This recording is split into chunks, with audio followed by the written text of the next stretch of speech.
Hi everyone, Peter here from Flow High Performance, and in this video we will cover how to select appropriate exercises for a hypertrophy training program.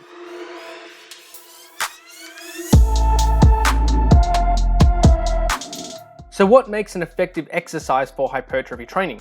Well, essentially we want the exercise that is implemented to maximally stimulate the target muscle. There are a few factors that will influence the effectiveness of an exercise to train a particular muscle group. We will now explore some general considerations as to what makes an effective hypertrophy exercise. The first and most important consideration is the general biomechanics of the lift. Basically, we want to make sure the exercise actually involves the muscle group we are trying to train. We can look at the basic anatomy and biomechanics of each muscle to understand what movements will involve loading that muscle. This is the most fundamental component of exercise selection because if we aren't placing tension on the target muscle, then we aren't actually training it. The next factor to consider is the stimulus to fatigue ratio of the exercise. This refers to how well an exercise stimulates a muscle group compared with how much systemic fatigue it generates. We generally want to select exercises which provide a good stimulus to target the muscle and induce low systemic fatigue. This is an important consideration because we ultimately have a limit to how much volume our body can handle in a given mesocycle. So if we select exercises with a better stimulus to fatigue ratio, we can provide a greater hypertrophic stimulus with the same amount of volume. The next consideration for exercise selection is range of motion. This refers to what range the exercise takes the muscle through. Generally speaking, an exercise which trains a muscle through a larger range of motion usually results in greater muscle growth. Therefore, we should try to select exercises which take the target muscle through a fairly large range of motion in order to maximize hypertrophy outcomes. The next consideration is compound versus isolation lifts. How much of our training program should consist of compound exercises and how much should be isolation work? While there is no best answer to this, we should understand the trade-offs between compound and isolation exercises. Compound lifts train multiple muscle groups simultaneously, while isolation lifts only target one primary muscle group. This means that compound lifts are a more efficient way to train because we can train more muscle groups with fewer exercises. However, compound lifts usually involve one muscle group as a limiting factor, while the other muscles may not be fully stimulated. Whereas isolation lifts will always make the target muscle the limiting factor. Furthermore, based on the anatomy of some muscles, they aren't well stimulated through compound lifts, which means they require isolation lifts to actually be trained maximally. For example, the biceps are not well stimulated during rows and vertical pulls because they are biarticular muscles. Because pulling exercises involve simultaneous elbow flexion and shoulder extension, the biceps are not maximally recruited throughout these lifts. So the biceps will certainly benefit from isolation training. A general recommendation would be to accumulate the majority of volume through compound lifts and then use isolation lifts to perform more volume for the muscle groups that aren't trained enough through compound lifts alone. The next consideration for exercise selection is the tension curve of the exercise. This refers to how the tension changes throughout the range of motion for any given exercise. If possible, we want to select exercises that allow tension to be maximized on the target muscle throughout the entire exercise. For example, any pulling exercises for the back are harder as you pull closer to the body and easier when the arms are further from the body.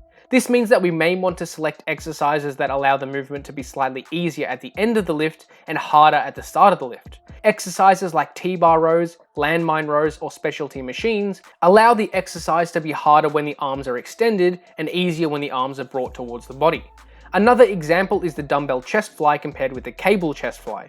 The dumbbell chest fly has the highest tension in the bottom position, but becomes easier at the top of the lift. This means the pecs are only placed in a high stress position for the bottom of the lift. However, a cable fly allows a more constant tension on the pecs throughout the entire range of motion. This will probably be more hypertrophic because the pecs must perform more work during each rep. And the last factor to consider for exercise selection is individual anatomy and preference.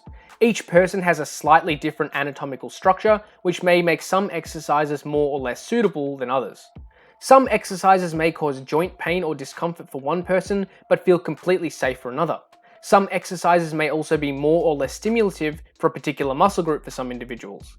Furthermore, everyone generally has exercises that they enjoy performing, and if we select exercises that we like to perform, then we are more likely to put a higher effort into training and will probably get more out of each set.